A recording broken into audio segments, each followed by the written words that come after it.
dar la ubicación de determinado equipo en la red y también encaminamiento, que esa es la función principal del router, que es determinar cuál va a ser la mejor ruta o camino para llegar a un destino. Bien, entonces, router ya se puede escribir así en español, router. Enrutador o en inglés router o encaminador también en español es un dispositivo que permite interconectar computadoras que funcionan en el marco de una red. Su función se encarga de establecer la ruta que destinará a cada paquete de datos dentro de una red informática.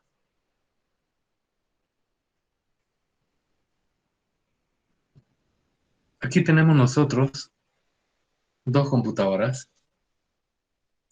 Estamos hablando que son computadoras a nivel de aplicación. Tenemos un host origen y un host destino. Por ejemplo, vamos a hacer un ejemplo acá.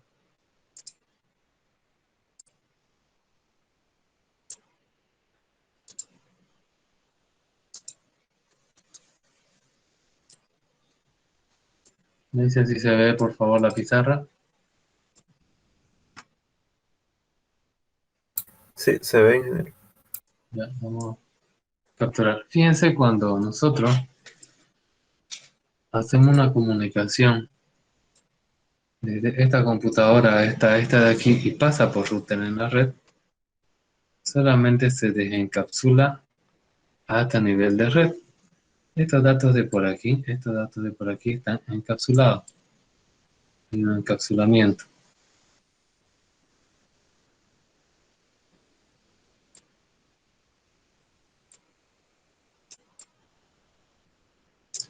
Vale decir que están guardados a nivel de capa 3.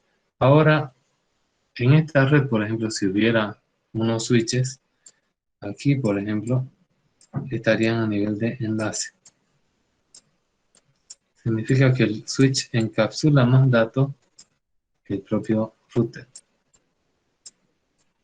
Entonces, el router determina dónde está ubicado un determinado host en la red.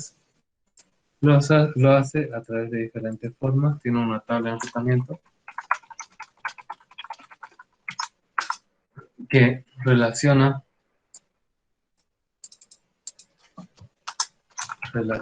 redes con vecinos o vecinos o interfaces de salida. ¿Bien? Entonces, ¿qué utiliza? Utiliza el direccionamiento IP. Actualmente se utiliza IPv4, pero cada vez hay más implementación de IPv6, ¿no? Entonces tenemos eso. Cuando hablamos de un enrutador, aquí nos resalta la capa de red, la capa 3, porque es donde trabaja a máximo nivel el router. Hay diferentes tipos de router. Puede ser en una computadora de propósito específico. El router, como es un servidor, no deja de ser una computadora de propósito específico. Y tenemos, por ejemplo, Cisco IOS, MikroTik routeros, Juniper Junos. Entonces, estos sistemas operativos se instalan en un hardware que puede ser un router board, por ejemplo, de MikroTik, o puede ser también un Cisco 500, un Cisco 5000 de Cisco, que se vienen a ser hardware, o puede también una computadora de propósito general, por ejemplo, OpenWRT, WRT, Linux Voyage, se puede instalar en cualquier computadora y ustedes lo pueden volver un router. No se olviden que un router por defecto tiene mínimo dos interfaces de red, ¿no? Entonces ustedes, una computadora, le ponen dos tarjetas de red, le ponen un sistema operativo y la pueden volver un router también, ¿no? En el caso de que no se necesitara, por ejemplo, algún, alguna computadora vieja que se necesitara utilizar de router y no haya otra forma de comprarlo, ¿no? Entonces, para cuestiones de lugares lejanos, entonces podemos tener eso. Los sistemas operativos pueden habilitar el enrutamiento mediante roles o servicios. Tenemos acá cuáles son funciones del router: reenvío de paquetes, encaminamiento de paquetes. Fíjense, este router tiene cuatro interfaces de red. No, tiene dos interfaces de red, tiene una interfaz de consola y una interfaz auxiliar.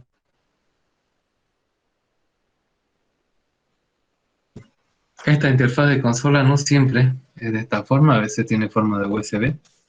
Casi siempre Cisco la representa con un color celeste. Acá tiene dos interfaces, fase Ethernet 00 y 01, botón de encendido apagado, y tiene acá algunos módulos. Por ejemplo, si usted quisiera comprarle una tarjeta para interfaces seriales o interfaces de fibra, te lo destapa esto y lo conecta, ¿no? Obviamente tienes que pagar. Este es un Cisco 1841. También tenemos acá un router inalámbrico que hace la función de reenvío de paquetes y también encaminamiento, pero utilizando, en vez de Ethernet, utiliza Wi-Fi como medio de transmisión. ¿Qué arquitectura tiene? Tiene puertos de entrada, puertos de salida, uno de estos será entrada y otro de salida, azul LAN. Entrada de conmutación, puede tener también switches integrados y procesador de enrutamiento, ¿no? Internamente está. Tipo de enrutamiento que tenemos estático, cuando el encargado o administrador de la red pone todas las rutas de forma manual. Y enrutamiento dinámico, cuando lo que hacemos es habilitar un demonio con algunas configuraciones, por ejemplo, SPF, IGRP, RIP, ISIS o cualquier otro demonio, y él se encarga a través de mandando o recibiendo mensajes de su vecino y haciendo cálculos de las rutas y las velocidades sin encarga de determinar el mejor camino. Bien, ahora vamos a hablar de lo que es un cortafuegos o un firewall. Es la parte de un sistema informático, una red informática que está diseñado para bloquear el acceso no autorizado, permitiendo al mismo tiempo comunicaciones autorizadas. Los cortafuegos pueden ser implementados en hardware o software o en una combinación de ambos. Ya, los cortafuegos se utilizan con frecuencia para evitar que los usuarios de Internet no autorizados tengan acceso a redes privadas conectadas a Internet, especialmente a Internet.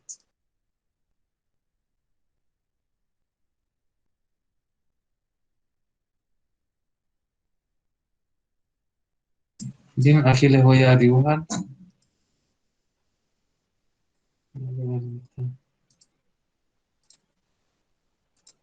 Nosotros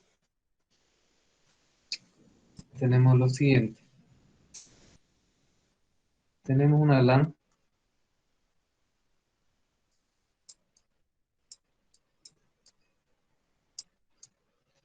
Obviamente está formada por un switch y muchos equipos, ¿no? Tenemos una LAN, otra segunda LAN. Y acá tenemos dos posibilidades, ¿no? Tenemos un router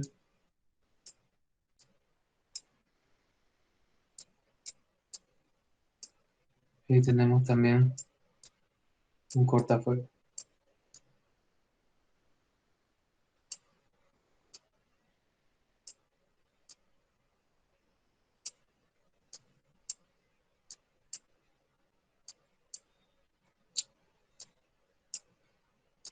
Este de acá une las dos redes.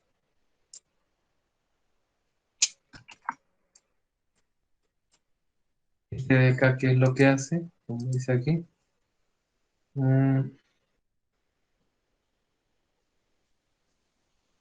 Lo que hace entonces, en vez de unir, es separar. Esto separa.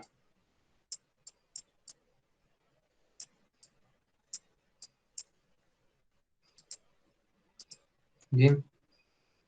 Se utiliza sobre todo para el Internet, para que ustedes, por ejemplo, una empresa, no estén visitando páginas prohibidas y así. Todos los mensajes que entran o salgan de la Internet pasan a través del portafuegos, que examina cada mensaje y bloquea aquellos que no cumplen los criterios de seguridad. También es frecuente conectar el cortafuegos a una tercera red llamada zona desmilitarizada, en la que se ubican los servidores de la organización que también permanecen accesibles desde la red exterior. Un cortafuegos configurado correctamente añade una protección necesaria a la red, pero en ningún caso debe considerarse suficiente. La seguridad informática abarca más ámbitos, nivel de trabajo contra los virus, malwares, entre otras de las muchas amenazas que podemos tener. Bien, aquí tenemos, eh, por ejemplo, la separación, ¿no?, entre lo que es la red LAN y la red WAN a través del portafuegos. Y aquí se está activando un portafuegos a nivel del hardware, ¿no? Tenemos acá la historia del cortafuegos. Primera generación, el cortafuegos de red, filtrado de paquetes. Esto se implementa en los routers. Segunda generación, cortafuegos de estado. Estamos hablando que una vez que ya aprenda la configuración de la red, se queda estable y no está haciendo los mensajes de reconocimiento, sino que ya se queda con esa configuración, es más rápido que este. Y la tercera generación, cortafuegos de aplicación, estamos hablando de los próximos. Niveles de cortafuegos, tenemos nivel de aplicación de pasarela, por ejemplo, pasarelas de pago. Circuitos a nivel de pasarela, cortafuegos de capa de red o filtrado de paquetes, cortafuegos de capa de aplicación, cortafuegos personales, y también se utiliza los proxies, sobre todo con los NATs, o la traducción de direcciones de red. ¿Qué ventaja tiene? Bloquea el acceso a equipos y aplicaciones, permite controlar y restringir las comunicaciones entre las partes. ¿Qué limitaciones tiene? No protege contra ataques que no pasen por él, obviamente. No protege contra ataques internos o negligencia o espías corporativos. No protege contra la ingeniería social, porque esto depende de sus usuarios. No protege contra ataques de una red interna de virus informático. No protege contra fallos de seguridad en las configuraciones, y las políticas de cortafuegos son dos: restrictiva y permisiva. Restrictiva significa que por defecto permito todo y yo voy diciendo explícitamente los deny, ¿no? Las denegaciones, la prohibición. Y política permisiva significa que yo por defecto permito todo. Perdón, otra vez. Hay dos tipos de políticas en cortafuegos. Por un lado tenemos la política restrictiva, que por defecto restringe todo. Todo está restringido y, por ejemplo, viene el gerente y le dice: usted encargado de seguridad de la red, sí, quiero que me habilite el WhatsApp, o quiero que me habilite el Facebook. Entonces te lo va habilitando para esa IP, esa configuración, ¿no? Entonces, la política restrictiva significa que yo por defecto bloqueo todo y solamente algunas cosas permito.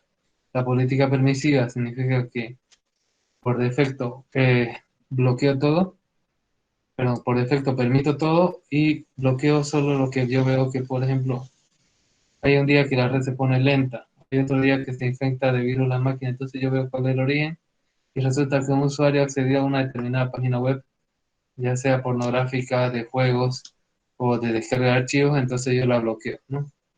Para este se utilizan los comandos que son permits, y para esto se utilizan los comandos que son deny, ¿no? De denegación. Una cosita que quería explicar acá también, cuando hablamos de los cortafuegos, hablamos de la zona desmilitarizada. ¿Qué es esto, no? Tenemos la internet.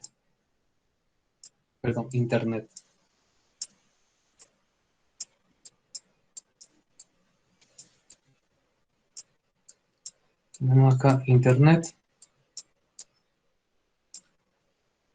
Tenemos un equipo router que yo hago que me conecta a mi LAN. Y acá, fíjense, yo tengo un cortafuego.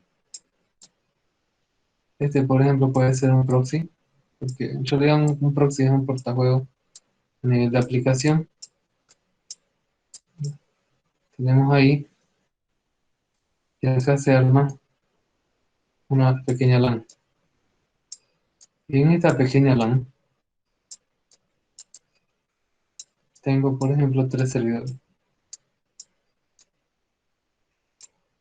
Tengo un servidor, tengo un servidor y tengo otro servidor. ¿Qué servidores normalmente están en esta pequeña LAN?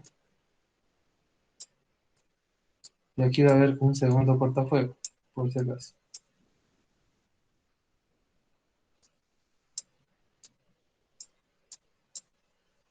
Acá, por ejemplo, puedo tener DNS, puedo tener email, el servidor de correo, y puedo tener también el servidor web. Y acá, por ejemplo, tengo otra LAN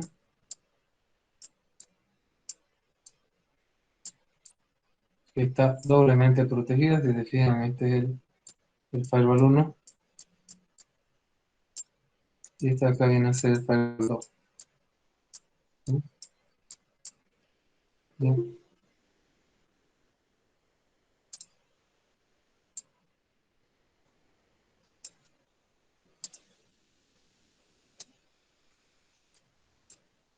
Y acá en esta red, por ejemplo, podemos tener eh, equipos de trabajo, la workstation,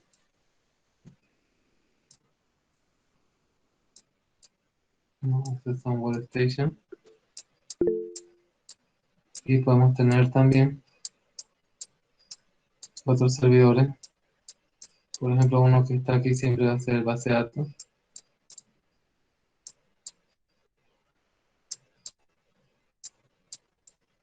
Otro servidor que podemos tener aquí interno puede ser el FTP, dependiendo de su configuración. Y otro servidor, por ejemplo, importante sería un NTP, un servidor de tiempo. No queremos que vamos a tener la empresa sincronizada y no queremos que nadie de afuera nos haga daño, ¿no? Esta de aquí sería una red interna.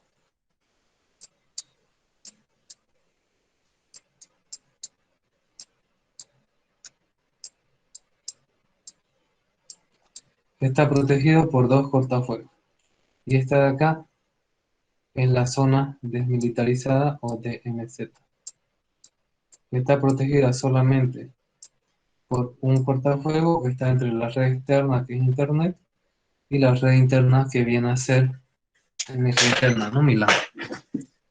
Acá se ponen servidores que tienen que ser accedidos desde afuera, así o sí, como el DNS, el correo electrónico y el servidor web. Tienen una mirada, un par de minutos a esto o de lo que hemos avanzado, y si tienen alguna consulta, me la hacen, por favor.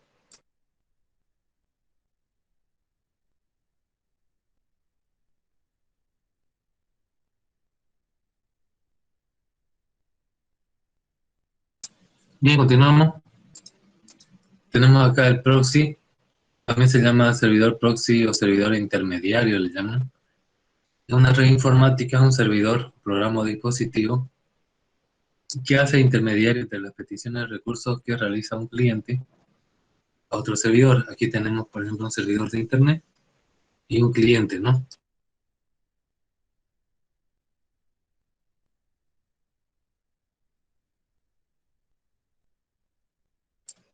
El cliente lo ve así, que la conexión es directa, pero en realidad todo pasa por un servidor proxy.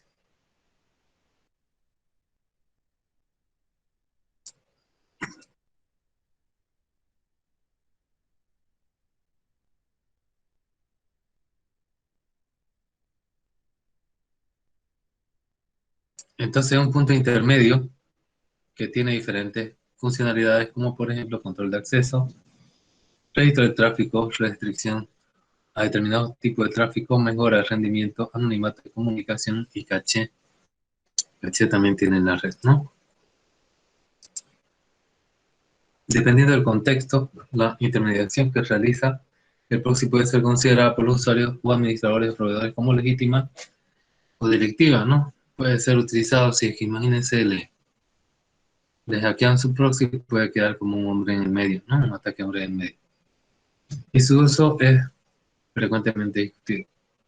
El usuario ve esto, pero en realidad pasa esto. Esto ocasiona un problema también. Si es que la caché del proxy se llena, no pasa nada, no puede recibir más petición. No puede recibir más peticiones ni comunicación de ningún lado. Entonces, si se llena la caché del proxy, se corta la comunicación, por más que sea legítimo. Porque aquí el proxy reconstruye a nivel de capa 7 todo lo que se están comunicando estos dos señores. Lo que pasa en el caso del firewall, que normalmente va a trabajar a nivel de capa 3, si es que por ejemplo aquí hay un ataque distribuido o hay un ataque con fragmentación, va a revisar paquete por paquete y no va a haber nada sospechoso. Y cuando aquí en la LAN se reconstruya, ahí van a hacer el ataque. En cambio, como ve a nivel de capa 7, ahí mismo reconstruye y ahí ve si es que hay un ataque o no. Acá tenemos diferentes tipos de proxy. Tenemos un proxy local para una red LAN, un proxy. O también tenemos un proxy de la red o externo. ¿Qué ventaja tiene el proxy? Control de acceso, ahorro. Aunque ustedes no lo crean, le produce un ahorro el proxy. Porque si no, usted va a gastar más dinero todavía en soluciones, ¿no? Velocidad. Velocidad mientras no se llene su caché. Y si también configuramos un proxy caché. ¿Qué es un proxy caché? Un proxy caché es aquel que aprende una configuración como correcta, como que no hay ningún ataque, y entonces la guarda permanentemente y ya no reconstruye esa conexión. Entonces es rápido, porque en su caché dice que esa conexión es válida. Filtrado de contenido, obviamente que sí. Modificación y anonimato. En el proxy no, normalmente hay proxies transparentes a la red, ¿no? Que se conectan a equipos con una configuración automática de proxy LAN. Desventaja, también el anonimato, porque no tenemos control total de lo que queremos revisar. Abuso, carga, se puede cargar mucho y llegar a rechazar todas las peticiones.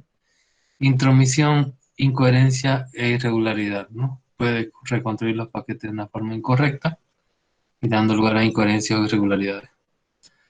Intromisión, como toda la información pasa por el proxy, entonces el administrador de la red va a ser capaz de determinar qué es lo que están haciendo. Y tenemos algunas aplicaciones: proxy caché, proxy de web, proxy transparente, proxy inverso, proxy de NAT, lo que se llama el masquerade, si es que alguno ha configurado en las redes, o enmascaramiento en español, y proxy de cross domain, ¿no? Para que no haya problema, que no le pongan una URL distinta y le hagan un ataque de cross domain, ¿no? Y vamos a continuar con otro tipo de servicio, que son el servidor de acceso remoto, el RAS, y la red privada virtual o la VPN.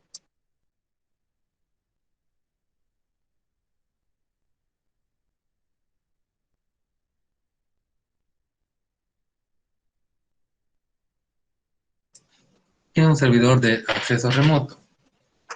Es aquel que controla las líneas de los routers, de los monitores u otros canales de comunicación de la red para que las peticiones conecten con la red de la posición remota. Responde a llamadas telefónicas entrantes o reconoce la petición de la red. Y realiza los chequeos necesarios de seguridad y otros procedimientos necesarios para registrar un usuario en la red. Tenemos diferentes usos. Tenemos en la oficina principal de un ISP, en una delegación, dial-up, out, pequeñas oficinas y también teletrabajadores para las redes que son pequeñas o las oficinas pequeñas, ¿no? Acá tenemos nosotros un trabajador que está fuera de mi empresa y a través de un acceso remoto, de un servidor de acceso remoto, puedo ingresar, ¿no? Por ejemplo, Tenemos escritorio remoto de Windows, tenemos los Red Warriors, entre otras aplicaciones, un tipo de VPN especial, un tipo de VPN cliente a red, ¿no? Cliente a internet. ¿Qué aplicaciones tenemos en los servidores de acceso remoto o RAS? Interconexión entre redes LAN, acceso de nodos remotos, acceso a internet, acceso a base de datos, servicio de terminales, impresoras remotos, recursos, etc. Tecnologías, Direct Access de lo Microsoft, Road Warrior de Linux y escritorio remoto también de Microsoft.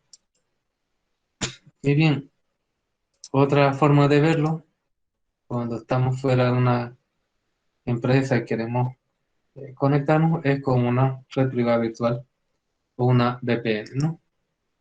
Es una tecnología de redes de ordenadores que permite la red en el área local.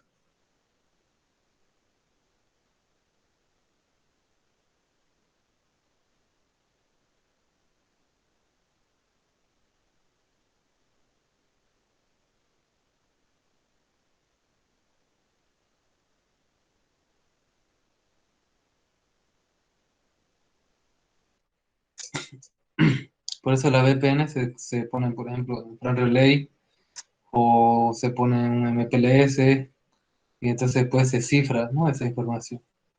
Ejemplos comunes son la posibilidad de conectar dos o más sucursales de una empresa utilizando como vínculo Internet, permitir a los miembros del equipo de soporte técnico la conexión desde su casa al centro de cómputo o bien que un usuario pueda acceder a su equipo doméstico desde un sitio remoto, como por ejemplo un hotel. Todo ello utilizado sobre Internet, ¿no? La conexión VPN a través de la red es técnicamente una unión de una red WAN entre los sitios, pero al usuario le parece como si estuviera dentro de la LAN, es decir, en un enlace privado. Si bien la VPN funciona en la WAN, el usuario percibe que está dentro de la LAN.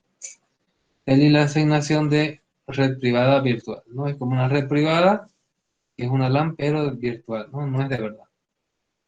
Aquí tenemos Internet, tenemos diferentes eh, oficinas y cada una tiene una comunicación distinta, un tipo de medio de transmisión distinto. Pero ellos se ven como si estuvieran dentro de la misma oficina a través de una VPN, que en realidad es la conexión a Internet de ida y vuelta, ¿no? ¿Qué características básicas de seguridad tiene una VPN? Autorización, es decir, digo quién puede ingresar y lo autorizo, le permito ciertos recursos. Integridad, permite que los datos no se modifiquen a través del cifrado. Confidencialidad y privacidad a través del cifrado de la información. No repudio, es decir, no se puede rechazar conexiones válidas porque están dentro de la VPN y tienen todos las credenciales de acceso. Control de acceso, tenemos credenciales de acceso en las VPNs, auditoría y registro de actividades. La auditoría de actividades viene a ser viene a ser un conjunto de actividades que se han hecho y la auditoría significa registrarlas y revisarlas si están hechas de la forma correcta o no. Calidad de servicio, vale decir, le damos cierta prioridad a cada tipo de tráfico, cada oficina, a través de la VPN, ¿no? Algunas tienen más ancho de banda, por ejemplo, como línea dedicada o como el SDCL, y otras tienen menos ancho de banda, como la red digital de servicios integrados y peor la red telefónica básica, ¿no? Y algunos tienen velocidad media, como la línea digital de suscriptor asíncrono o ADSL. ¿Qué requisitos tenemos? Identificación de usuarios, cifrado de datos, administrador de llaves y algoritmo de seguridad. Tipos de VPN. Tenemos VPN acceso remoto, punto a sitio, similar a lo que viene a ser acceso remoto. VPN punto a punto, sitio a sitio. Por ejemplo, si yo soy una universidad y me quiero comunicar en una VPN con el Ministerio de Educación, ambos somos dos sitios diferentes y hacemos una VPN. Y también tenemos VPN sobre la misma LAN. Por ejemplo, queremos separar. Es similar a una VLAN, ya, pero que incluye, aparte de la separación lógica, cifrado de los Acá tenemos algunos estándares IPsec, también punto a punto, IPTP, L2F, L2TP, SSL, TLS para lo que es web, SSH para acceso remoto. Tenemos aquí algunas soluciones hardware estándar que se puede ya comprar y solo es configurarlo. Fortinet, SonicWall, SideWall, WatchGuard, Nortel, Cisco Linksys, NetScreen de Juniper Networks, Symantec, Nokia, US Robotics, D-Link, MikroTik, entre otros. Soluciones software, soluciones nativas de Windows, de Linux, de Unix y una de por ejemplo, OpenSSH, tal vez han utilizado, OpenVPN y FreeSWAN. ¿Qué ventajas tenemos en la VPN? Integridad, confidencialidad y seguridad de los datos. Las VPN reducen los costos y son sencillas de usar. Protege la información relevante de tu computador, como podría ser la dirección IP desde la cual estás accediendo. Se establecen conexiones más sencillas entre lugares lejanos gracias a la creación de canales privados. Da acceso a contenido no disponible en tu región. Facilidad de creación de canales privados. Tipo de conexiones. Conexión de acceso remoto, conexión VPN router a router, conexión VPN firewall a firewall y conexión en entornos móviles. Bien, continuando con otro tipo de servidor ahora, vamos a hablar de servidor de base de datos. Seguramente ustedes también ya lo han utilizado estos servidores. También se conocen como RDBMS o acrónimo de Relational Database Management System o sistema de gestión de base de datos relacionales. Son programas que permiten organizar los datos en una o más tablas relacionadas. Los servidores de base de datos se utilizan en todo el mundo en una amplia variedad de aplicaciones, ¿no? Acá tenemos, por ejemplo, un servidor de base de datos y tenemos el servidor web Apache. Tenemos clientes de la web. Aquí está la página web, pero mucha información la va a cargar desde el servidor de base de datos o va a guardar, como en el caso de registros de alguna información o incidencia, en la base de datos. Podemos tener también nosotros servidores de base de datos en red. Y por ejemplo, podemos tener un sistema RAID o un almacenamiento compartido, una red NAS, etcétera, ¿no? Y los clientes que acceden a esta información, ¿no? Entonces, guarda información un servidor de base de datos y puede ser accedido por otro tipo de servidores, como por ejemplo servidores de correo electrónico, servidores web, entre otros. Para base de datos con múltiples usuarios sirve un servidor de base de datos. Las bases de datos están situadas en un servidor y se puede acceder a ellas de terminales o equipos con un programa llamado cliente que permita el acceso a la base de datos o base de datos. Los gestores de base de datos de este tipo permiten que varios usuarios hagan operaciones sobre ella al mismo tiempo.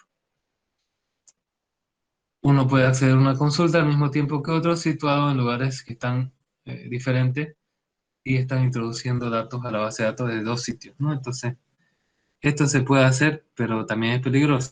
Hay dos mecanismos que seguramente le han explicado, el rollback y el commit, ¿no? En base de datos. Entonces, cuando tenemos así base de datos concurrentes, pues hay que controlar esa escritura. Y tenemos 4 niveles de seguridad en la base de datos: seguridad de acceso al sistema, seguridad a nivel de objetos de datos, seguridad a nivel de datos y seguridad en cuanto a protección de almacenamiento físico de los datos. ¿Qué funciones tenemos en el servidor de base de datos? Provee información a otras aplicaciones, como le decíamos, web o correo o equipos. Consulta de credenciales, ahí se almacena en un servidor de base de datos, por ejemplo, los usuarios, las contraseñas, simultaneidad de consultas y disponibilidad dependiente del software y el hardware. Aquí tenemos usos comunes de los servidores de base de datos: administración de registro de las personas, administración de documentos, administración contable e impositiva, indexación de sitios web o servicio de contenido dinámico, entre otros usos que pueden tener para la base de datos. Tenemos aquí algunos ejemplos. Este tal vez es el más utilizado en el mundo libre, el MySQL Server, que ahora se llama MariaDB Server en su versión libre, porque si bien su versión como MySQL todavía sigue siendo gratis, ha sido comprada por una empresa multinacional que se llama Oracle. Entonces tenemos otra versión que se llama MariaDB, que es básicamente lo mismo. De hecho, para entrar a MariaDB, usted tiene que escribir MySQL en algunas versiones. No sé si ahora hay que escribir MariaDB e ingresan, ¿no? Tenemos PostgreSQL, que es una base de datos no relacional muy utilizada en el mundo del software libre. Microsoft SQL Server, muy utilizada a nivel empresarial. MongoDB, también otra base no relacional que está muy de moda, que permite archivos más grandes y con un acceso rápido, optimizado. ¿Y cuáles son los consejos para mejorar el rendimiento de la base de datos? Usar discos de estado sólido, monitorear los espacios de disco, usar RAID, por ejemplo RAID 10, usar un CPU moderno, tener mucha RAM, usar balanceo, replicador de clúster y usar interfaces de red rápidas y seguras, ¿no? Lo que deseamos para cualquier servidor.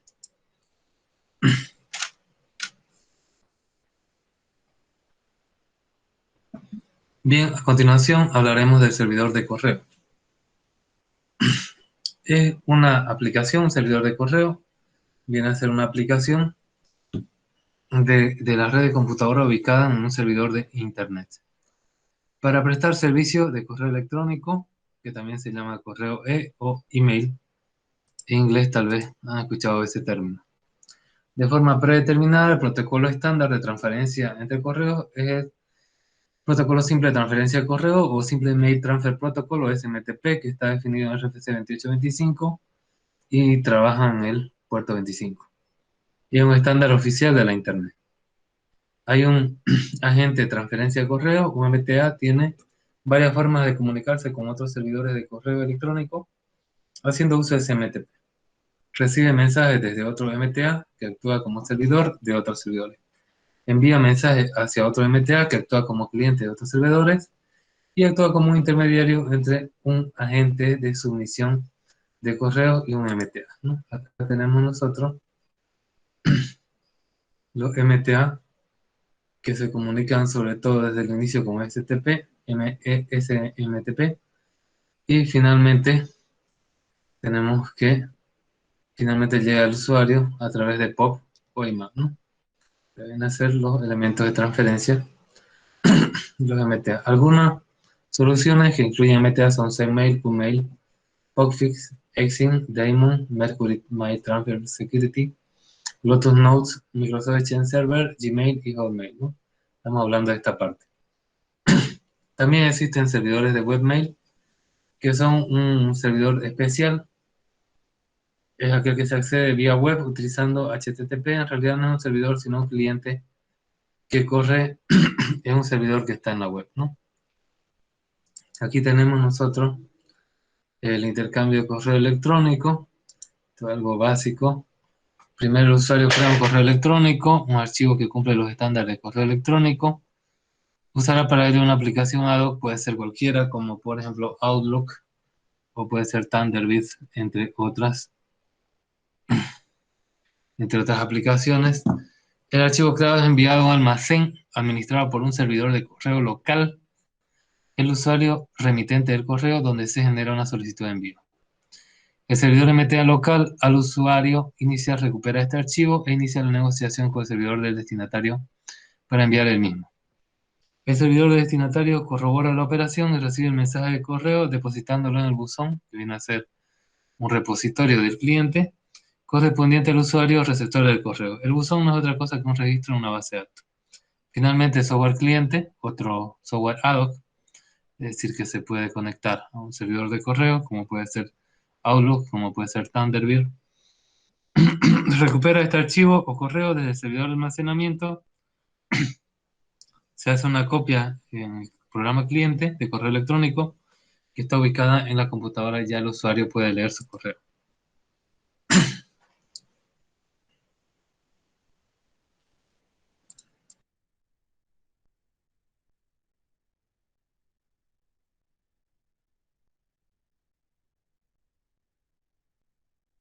Si bien como su nombre se indica, está basado en lo que son los correos postales tradicionales, es diferente, ¿no? Al postal clásico, que recibe un único paquete y lo transporta de un lugar a otro.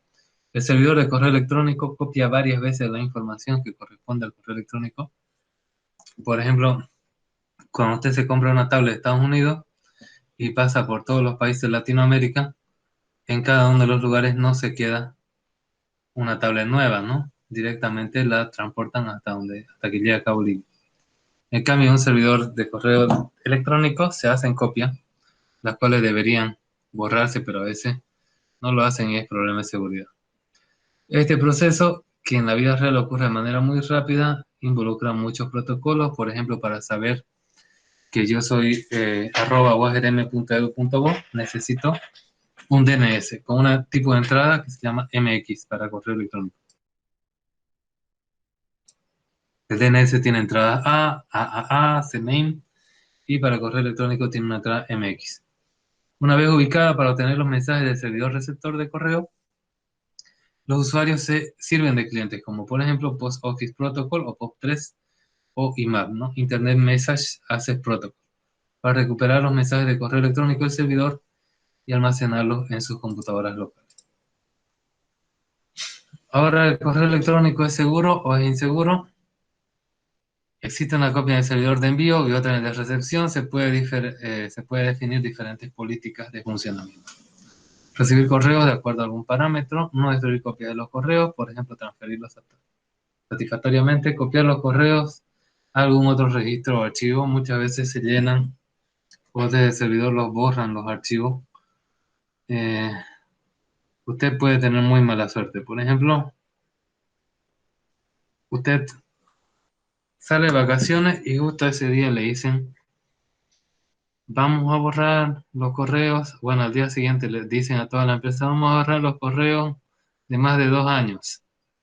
Usted cuando vuelve está trabajando y le sale una emergencia. Usted se acuerda que tiene un correo de más de 2 años donde estaba cómo solucionar el problema. Resulta que lo han borrado totalmente el servidor y usted no se ha sacado una copia en la máquina local. Bueno, pues se perdió la solución y tiene que hacerla de nuevo, ¿no?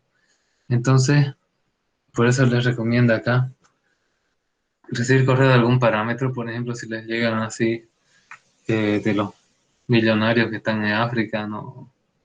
O si tienen alguna dirección rara, o por ejemplo, cuando pareciera que le escriben de su banco, revisen bien, ¿no? Porque a veces le cambian un carácter. No destruir las copias de los correos, en vez de eso deberían tener un correo de backup y ahí los reenvían por si acaso. Eh, bueno, yo no lo hago, pero es una buena práctica. Imagínense que alguien le, lo, alguien le hackea su correo, ¿no? Entonces usted pierde información que puede ser valiosa. Copiar los correos en algún registro o archivo, eso es porque el servidor se llena. Enviar una o más copias a otros destinatarios, si quieren tener un amigo de backup. Y no destruir nunca los correos almacenados, sobre todo si es empresarial, ¿no? Obviamente si son propagandas u otras cosas que solo llenan, inclusive ahí puede ser que sea bueno no destruirlo, ¿no? Por ejemplo, a ustedes les llega un correo de una beca a una universidad de Estados Unidos y usted lo que va a hacer es eliminarlo, ¿no? Porque su vida está acá, pero resulta que de acá a un tiempo le sale un trabajo allá, ¿no? Y puede irse y puede estudiar también, ¿no? Y te dicen, ¿dónde está esa universidad? Que era en esta universidad, que era en esta ciudad justo, y era muy barata, ¿no? Entonces, por eso les recomiendo no destruir nunca los correos almacenados. Se debe considerar la entidad, la institución y el funcionamiento que administran los servidores de correo electrónico. Entonces tienen que tener cuidado porque son tres cosas, ¿no? Hay una entidad, es decir, el software, hay una institución, una empresa y hay un funcionario que es el empleado. Y todos estos van a ver su correo electrónico si quisieran, ¿no? Pues puede ser una fuente de invasión de privacidad. Acá el correo electrónico tiene hartísimas opciones, ¿no?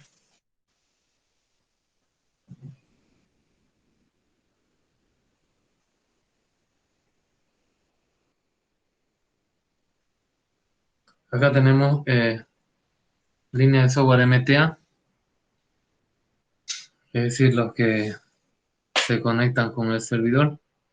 Apache Jane, Atmail, Community, GatePro, Counter My Server, Exim, Akara, MMDF, Meta 1, Mesa System, OpenSMTPD, Proxy, muy utilizado, y Zenmail, Smail, Zmailer, Qmail, QPS-MTPD. Este Qmail dicen que es muy liviano y fácil y he intentado configurarlo y no he podido. ¿Ya? Mayormente en el mundo Unix Linux he utilizado Proxy y Zenmail.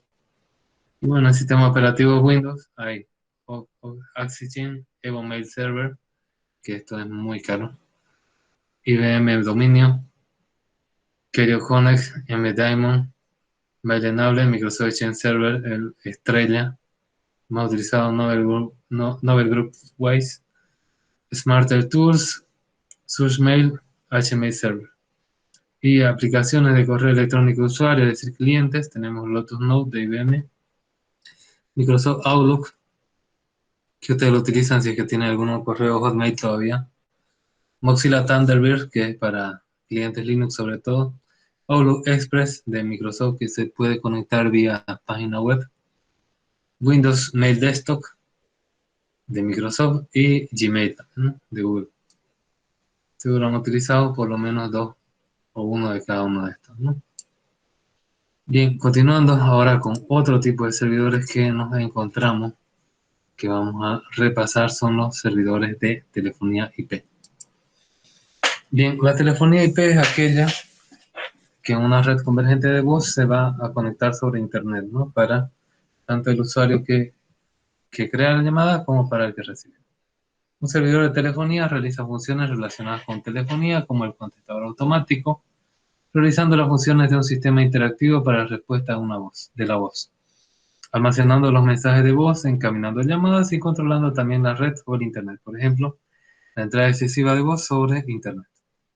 Es una interfaz de software para un dispositivo de telefonía físico. Se puede configurar mediante un programa computador para llevar a cabo acciones tales como la marcación de un número telefónico o el registro de una llamada, ¿no? Acá tenemos nosotros la red local telefónica clásica, era a través de un teléfono y líneas dedicadas de cotas, por ejemplo.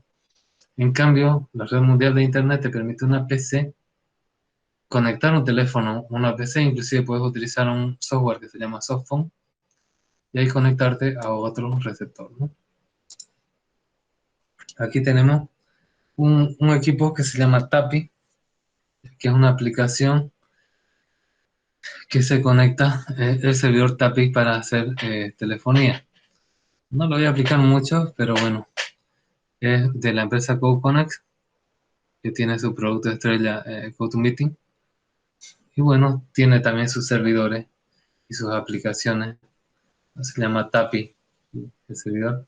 Pero nosotros utilizamos otro que es libre que se llama Asterix. ¿Ya? Tenemos Asterix. eh, Se puede, por ejemplo, tiene un gateway para telefonía tradicional. Si usted está bien configurado su Asterix, usted no solamente puede llamar a otros teléfonos IP dentro de su misma LAN o dentro de su misma VPN, usted también puede llamar a un teléfono convencional. Obviamente, ese gateway es una conexión a un puerto de RJ45 donde está la línea telefónica de la empresa de telefonía básica y se van a cobrar las llamadas según lo que salga, ¿no? Asterix es una centralita telefónica libre, pero,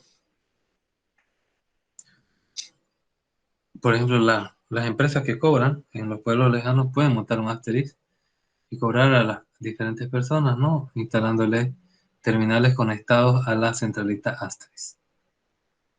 Ahora bien, es una aplicación open source basada en licencias GPL y por lo tanto son ventajas de ellas representa que es gratis, ¿no? Y tiene, bueno, comunicación de gran calidad, seguridad y versatilidad. Hay una aplicación que corre sobre Asterix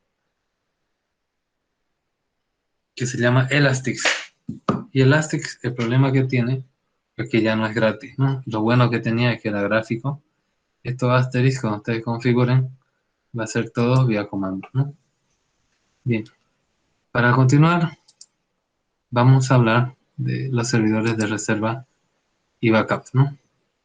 ¿Para qué sirve un servidor? Es para copiar, para hacer copias de seguridad por si hay algún incidente, por si hay algún problema. Entonces esas copias de seguridad también permiten hacer la restauración de archivos, carpetas, base de datos, unidades de disco en una red con el fin de evitar la pérdida de los datos en el caso de un fallo de disco duro, desastre o accidente. El servidor de reserva tiene el software de reserva de la red instalado y tiene grandes cantidades de almacenamiento de la red en discos duros u otras formas, como por ejemplo cintas, disquetes, CDs, etc., disponibles para que se utilice con el fin de asegurarse que la pérdida de un servidor principal no afecte a la red. Esta técnica también se conoce como clustering. Combina tecnologías de hardware y software que proporciona almacenamiento y copia de seguridad y recuperación de datos para los datos ordenadores conectados, servidores o dispositivos relacionados. Un servidor de copia de seguridad se compone de un servidor hardware estándar con una gran capacidad de almacenamiento, sobre todo con las unidades de almacenamiento redundante y un propósito de aplicación. El servidor de copia de seguridad para cada equipo puede ser instalado con una aplicación de utilidad de cliente o configurado en el sistema operativo de host. A la hora programada, el cliente se conecta al servidor de copia de seguridad para iniciar el proceso de copia de seguridad de datos. Cuando yo trabajé en los bancos, en data center, habían copias manuales que nosotros teníamos que activar con un programa. Y por ejemplo, había un servidor de la macro cuenta que se copiaba un CD y eso se hacía de forma automática. No había un programa y no se tenía que perder a una determinada hora porque tenían los sorteos. Un servidor de copia de seguridad puede conectarse de forma remota a través de Internet mediante una interfaz web para proveer de hosting o almacenamiento en la nube o a través de una API proporcionada. Tenemos acá cuáles son los usos. Se usa como un servidor primario, no está disponible por falla o mantenimiento programado, ¿no? El servidor tiene toda la información y lo reemplaza al servidor que es primario. El servidor principal necesita una actualización de hardware y software, entonces lo dejan funcionando al servidor de backup. Los programas, datos, archivos y demás se pierden si no hay respaldo, ¿no? Acá tenemos una Ambi Backup Service Network, una marca de pago que te permite almacenar copias de un servidor Exchange, de base de datos, de estaciones de trabajo y de Hyper-V, por ejemplo, que es un virtualizador de Microsoft. También tenemos dónde lo almacena esto. Puede almacenarlo en la nube de Google, en la nube de Amazon, en Dropbox, que es gratuito hasta cierto tamaño, o en HB Drive, que es su propia nube, en un servidor de transferencia de archivos, en un disco duro o una red de almacenamiento. También tenemos otra marca, Cloudea, que permite diferente almacenamiento en la nube, ¿no? Acá tenemos una red LAN, los servidores locales y tenemos los servidores remotos que se conectan a través de la nube, donde puede estar copiada toda la información de este servidor local. En caso de que haya algún problema, sirva para actualizar. ¿Cuáles son las ventajas de un servidor de backup? Acabar de copiar antes y aumentar el espacio libre de un servidor. Programar tareas fácilmente y ganar tiempo para otras cosas. Y obviamente la información, ¿no? Que no se va a perder. Forma de realizar un backup. Un backup se puede realizar de forma completa, progresivo o incremental, como he explicado anteriormente paso a paso, o diferencial. Tenemos dos servidores y se hace la copia de la diferencia entre ambos. Errores comunes a realizar un backup. El primero, que a veces nos ha pasado en data center, no realizar backup. Esto es muy grave porque, por ejemplo, estás todo el día, los días rezando prácticamente que no haya problema. Porque si es que hay un problema no tenés de dónde volver a la configuración correcta. Dejar el backup en el mismo equipo que que estaban los archivos originales. ¿Por qué es un error eso? Porque si se daña el equipo, se daña el material de producción y se daña también el backup.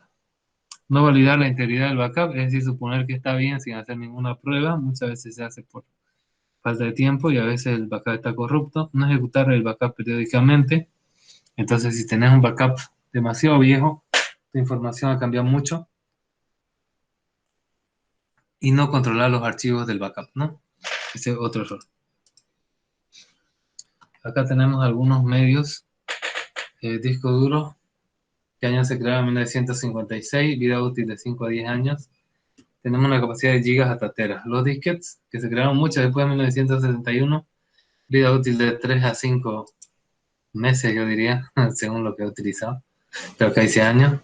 Tiene centenares de kilobits hasta 3, algo megas. CD-ROM, en 1979 se creó. Cuando llegó aquí a Bolivia en los 2000 fue todo un éxito. Su utilidad útil son 25 a 50 años, pero tenga cuidado de no rayarlo, ¿no? Mucho, porque si no, no dura esto. Y tiene 80 minutos o 700 megas de información. Tenemos los minidisc, creados en 1991, que tienen una duración de 25 a 50 años y almacenan 60 minutos o 340 megabits. Tenemos los DVD, que se crearon entre el 94 y el 95, tienen una vida útil también de 25 a 50 años y tienen una capacidad de hasta 4,7 gigabits. Tarjeta SD, creada en el 94, 10 años o más, pocos megas hasta decenas de gigas. Pendrive, creado en los años 2000, 10 años o más, pocos megas a centenas de gigas.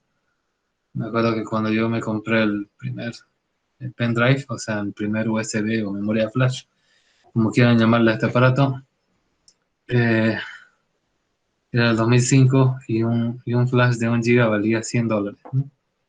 Ahora no sé cuánto vale un flash de 1 giga, ¿no? Tenemos acá los discos de estado sólidos, creados en los 90, de los 70 y los 90.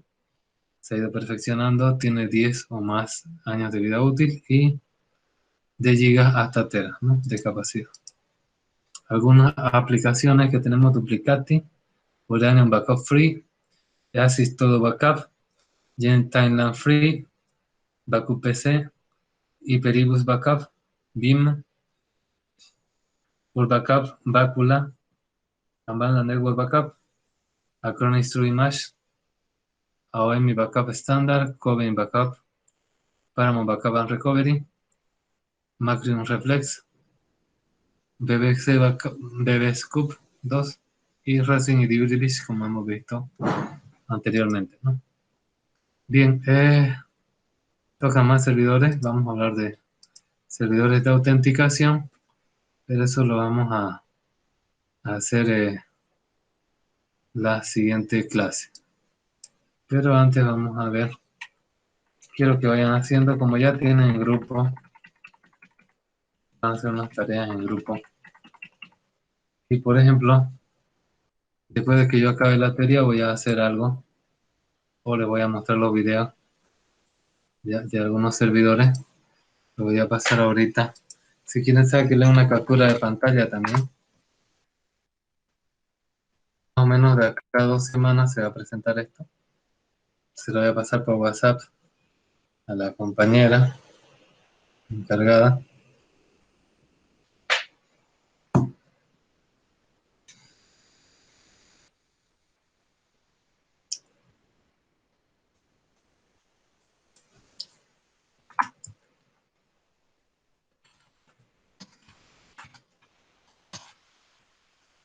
Obviamente en esta tarea no, y si cuando ya lo habiliten en la plataforma dice lo contrario, no lo van a poder hacer a mano.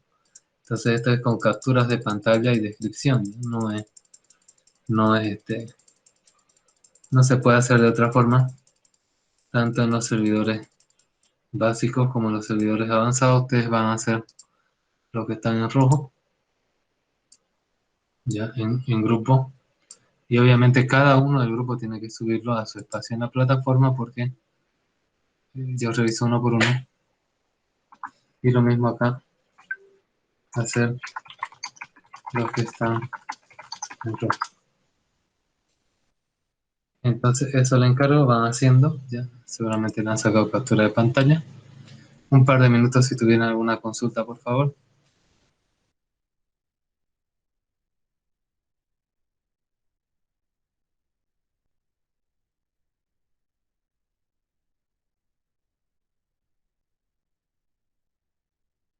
Bien, hay dos preguntas acá.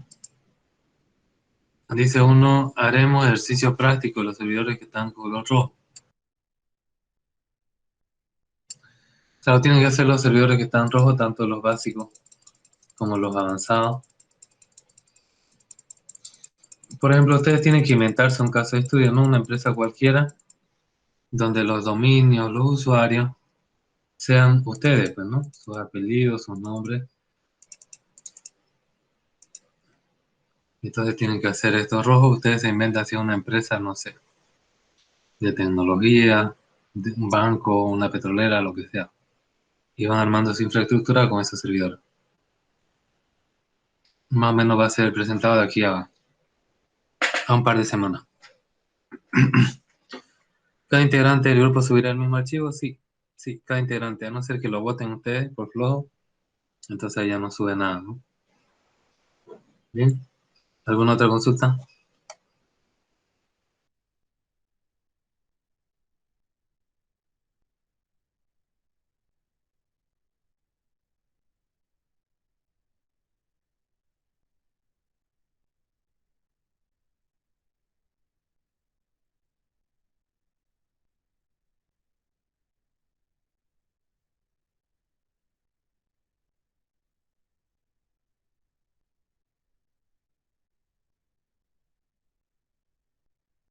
Bien, jóvenes, nos vemos en la siguiente clase. Gracias por su atención. Hasta luego. Hasta luego, ingeniero. Hasta luego, ingeniero.